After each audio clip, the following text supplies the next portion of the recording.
Welcome back to the Charismatic Voice. You all have been asking for more Queensryche, so that's what we're going to do.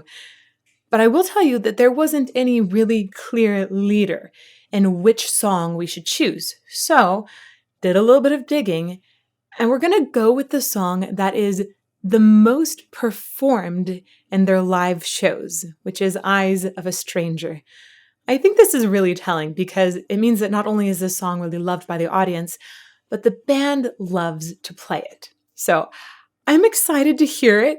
I'm also really curious about, is this going to be fast, slow? I've heard Take Hold of the Flame and Silent Lucidity so far, which were very, very different.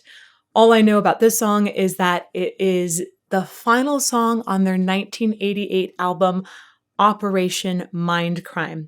So as the final, I'm guessing it's probably going to be big in scope, whatever that means. Let's get to it.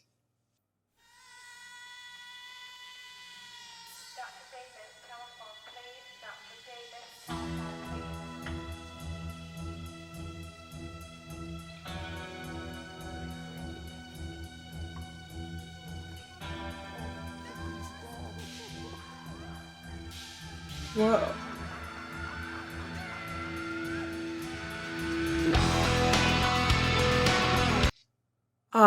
This intro is very interesting, but I want to immediately suggest anybody that's listening along, or if you go back and listen to this on your own, put it in a set of headphones because a bunch of the things and the voices, they're very leaned to one side or the other in the headphones. I really, really love these. We'll put a link to these in the description below. I also have some other headphones that I can recommend that are featured on Sweetwater, so I'll put those in the description below too if you're looking for a good set. But this is super interesting. The initial voice was panned really far right, and then it came and you had a more full stereo sound, and then a couple of voices were like kind of back here after that. It's just, it feels like you're in a mental institution or something like that, or very quickly. Wow. That is such a bizarre thing to have it panned hard right immediately at the beginning.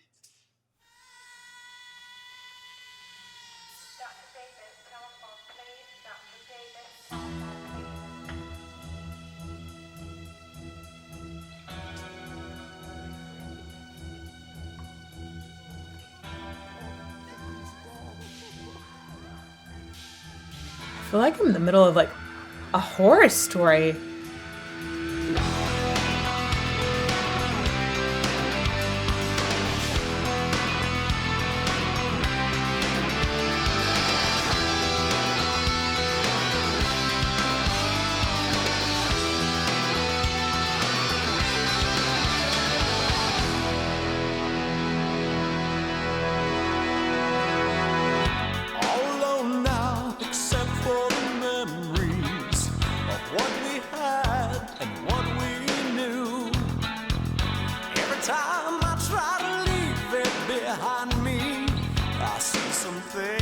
Reminds me of you.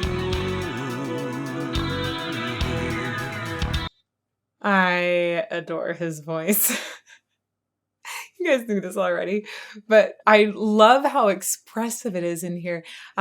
He even like has like a little tiny break that he did on the word have, like almost like it was so full of emotion that the voice had to break a little bit.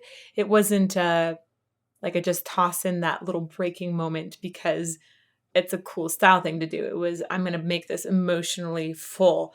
Let's go back to where he starts singing in here. Oh, it's so creepy.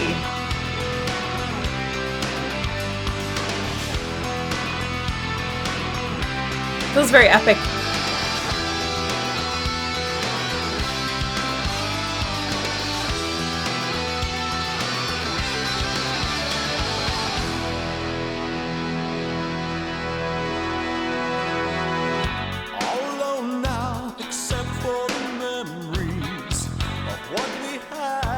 Right there. Oh, that's so good. Every time I try to leave it behind me.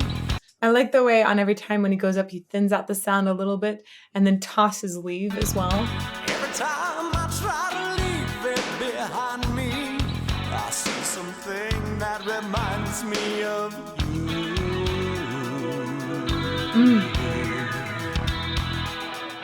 Every night the dreams return to haunt me. Your rosary wrapped around your throat. I lie awake and sweat, afraid to fall asleep. I see your face looking back at me. Oh man. Oh, that sounds like it's a good spot he's going to. I want to talk a little bit about his voice and the various things he's doing with it first, though. I feel like Geoff Tate's voice is just so silky fundamentally. Like it's got like a milk chocolate kind of texture. It's very smooth, has beautiful tone as well. And then he has all of these little things he can add on top, like little bits of distortion, lots of extra texture he can essentially add. It's like not just milk chocolate, but it's like milk chocolate with like little bits of sea salt or something like that to give it a little bit extra punch. And it's fascinating to me. I love that the pure, clean singing side of it, though, is so smooth. And it's beautiful every time it comes back to there. Like, wow, it's a beautiful, beautiful voice. Okay. Afraid to fall asleep. I see your face looking back at me. And the way he sings face there. Oh, like he has like a little snarl in it. Oh, let's go back. I lie awake and sweat, afraid to fall asleep. I see your face looking back at me. And so the way he's sliding on face, it's really interesting. That's not the kind of thing that you can melodyne or tune. Like that's just all him. That's not production. It's just super expressive and beautifully tuned. I love the way it sounds like he gets just a teensy bit of snarl. Oh, okay. And the words there are fantastic too. Okay, we got to keep going though. I see your face looking back at me. Looking back at me. And I raise my head and stare into the eyes of a stranger. Oh, I've always known that the mirror never lies.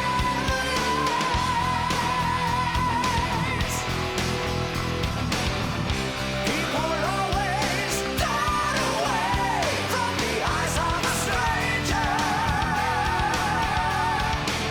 Afraid to know what lies behind the stare.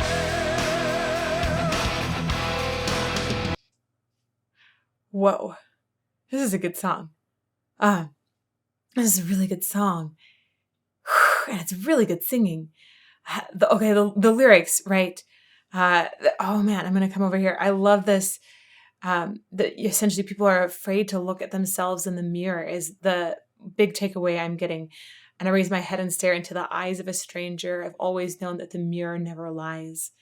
Man, I feel like that hits so hard because it can be very difficult to look at yourself in the mirror and just acknowledge who you are at any given moment. It feels like you might take a bit and it might feel like a stranger. Certainly at first. I have a couple moments in life where I remember feeling I was off track and seeing myself in the mirror and feeling like wasn't really sure where I'd gone wrong on things, and just realizing like, oh yeah, I felt like a stranger at that point. So I feel like this line is really, really resounding to me. Whoa, that's so deep. And oh man. And then also just in general, like looking into another person's eyes, the eyes of a stranger, like the way you just automatically will glance away fairly quickly. That's such a charged moment. So it's very, very interesting to sing about this. I love it. Okay. His voice is extraordinary. The thing that I find so riveting and so good is the continuity in his tone as he goes really high. It still sounds like that silky milk chocolate when it's going high. And I love the vibrato on it as well. And then I was fascinated when we got the double of him in there. And we heard it split into harmonies as well. I like hearing the layering of his voice a ton. I'm going to go back. I wanted to listen to, I felt like the section wasn't done yet and I needed to like actually absorb a little bit more of it. Is this the beginning of the chorus? Dreams return to haunt Close. me. Your rosary wrapped around your throat. Wow, amazing expression. Awake and sweat afraid to fall asleep. A little too far, sorry. Face looking back at me. Looking back at me. And I raised So the way he's achieving this amazing tone on top is really through vocal fold efficiency and great support.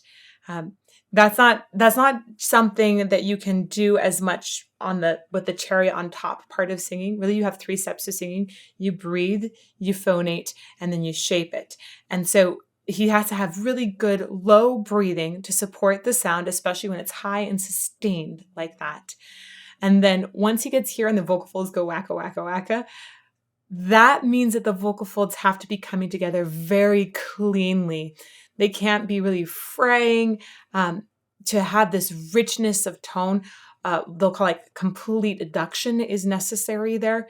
And it's a beautiful, beautiful sound of just perfect phonation. It's the kind of thing that voice nerds just will geek out about. Like, whoa, listen to the beautiful phonation right there, man. I mean, obviously, I'm nerding out about it. And then, of course, this shape on top of it is going to enhance that sound in some way. But you don't get this beautiful, gorgeous sound on top without having great breathing and perfect phonation. It's just super gorgeous.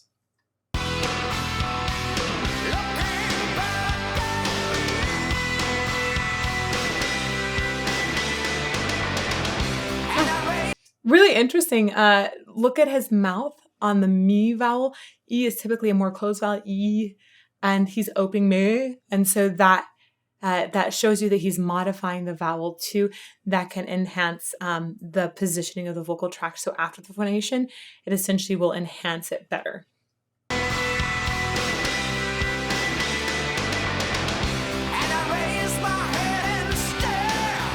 Love the doubling there. That prepares us for those harmonies.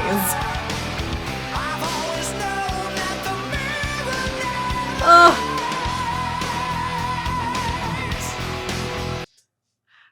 Like I hear elements of Devin Townsend in this. I wonder if he has listened to this.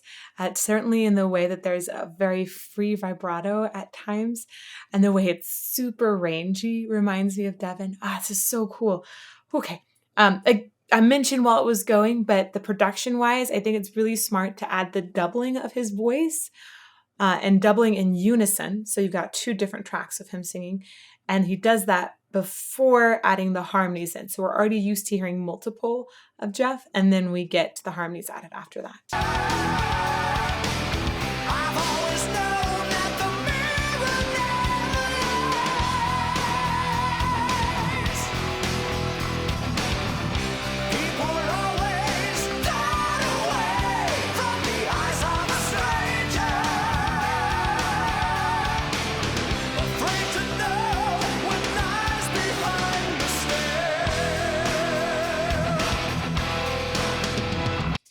Want to mention, I think despite this like really long legato line, it's very much a soaring melody. It has really long drawn out endings as well. His sustaining is incredible. Again, that's very largely due to incredible breath support, but he has almost like a viciousness that he's attacking the consonants with. They've got so much energy in them. It really increases the overall energy levels to not only have this driving line of melody, but also these driving consonants with that.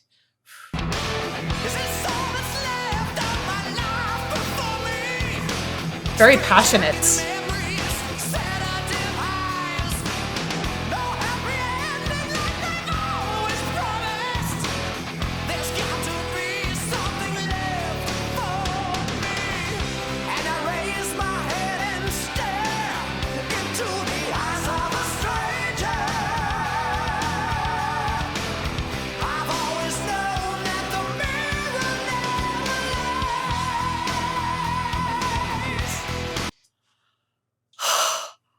So I'm loving the expression on this.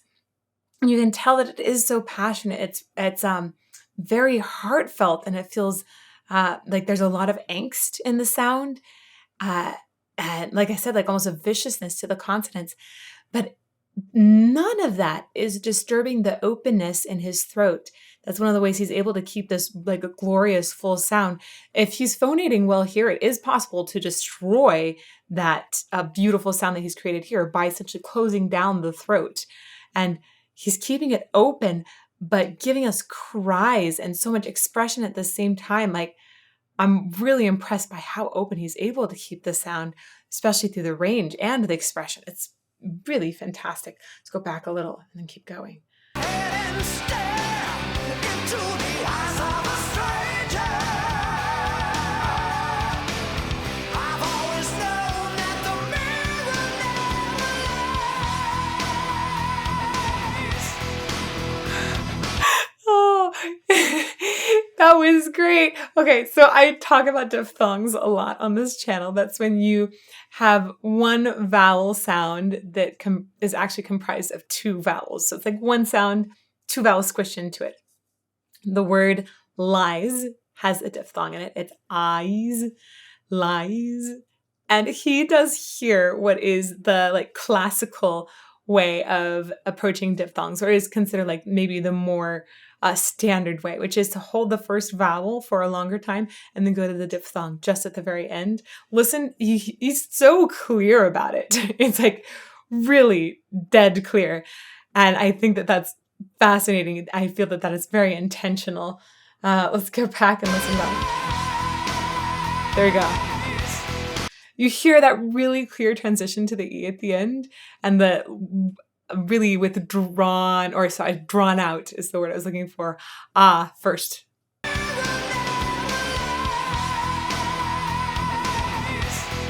It's impressive. People always turn away from the eyes of a stranger. Afraid to know what lies behind the stare. Lies behind my stare.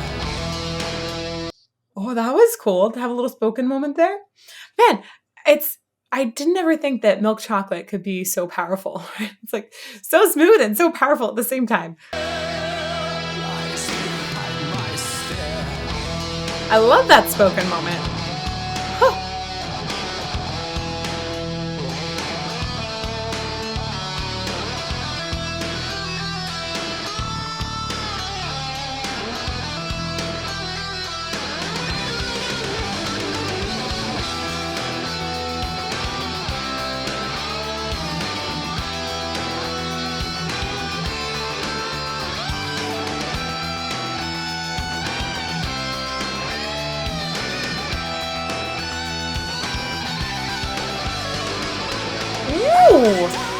Ooh, that was some nice acrobatics there that were coordinated between both players.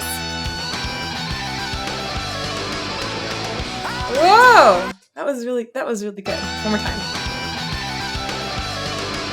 Yeah. How many times must I live this tragedy?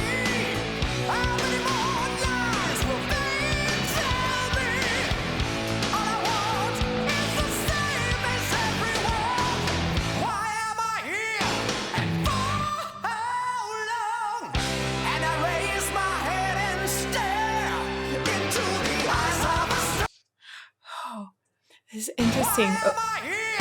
And for how long? It's really interesting. Again, I like the way that they've placed things in the headphones for this, and the width of the reverb here. It almost like you can almost like hear it bouncing against wider walls.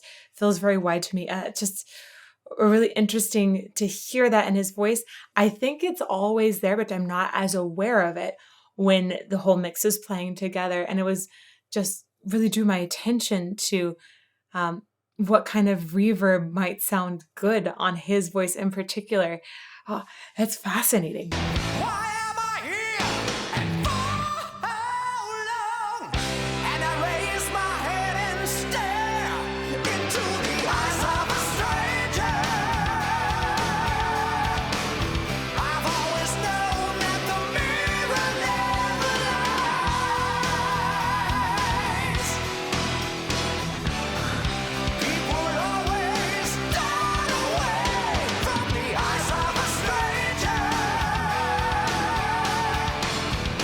When he's harmonizing with himself, you can also hear that he's matching up vibratos a lot of times. He's got like a very distinct rate of vibrato, I think. And it's really fun to hear that matched up. I'm just loving, like, he's attacking a lot of these notes, like really clearly attacking them and going after them with tons of power and oomph. But none of that is ever getting in the way of the line. Sometimes when people attack things, they'll like store up energy and then smack a note. And instead, he's just like consistently dishing it out. It's like almost like a really good Mozart aria, the way that he just keeps going through it and doesn't ever hold back, which creates this really amazing line the whole time.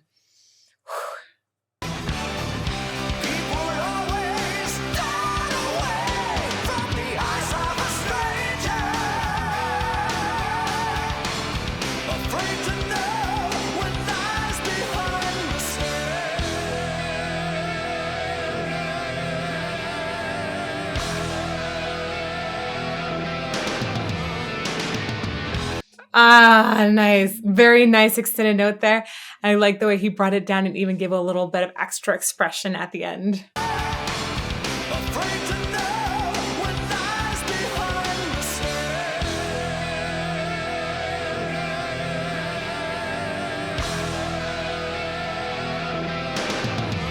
Such good breath support for that.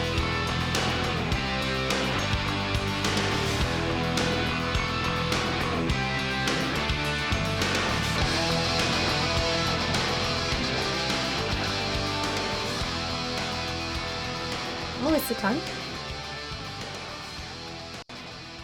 Ooh, it feels like it should have been much longer. I guess maybe expected it to be longer because I understand it to be. I think that they're one of the godfathers of progressive metal, and I often think of that as being particularly long songs. It definitely has like chapters in the songs.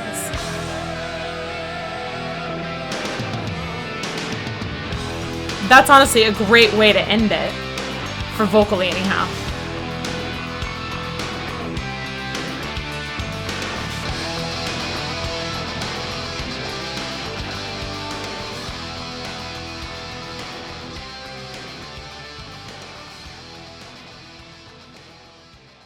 I'm so impressed by the way he's able to have such power and maintain this beautiful smoothness underneath.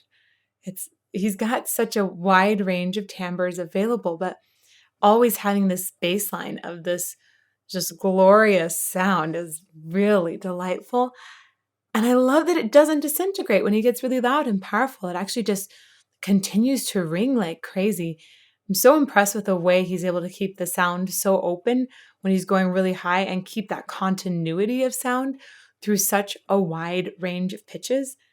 And then I loved the way he was able to take consonants to match just the timbre of his fundamental sound and like how wonderful that is. And then take consonants to match that to drive this power continually throughout. It was very, very good. Also really interesting production to listen to, how they'd placed various things in there, and really insightful lyrics.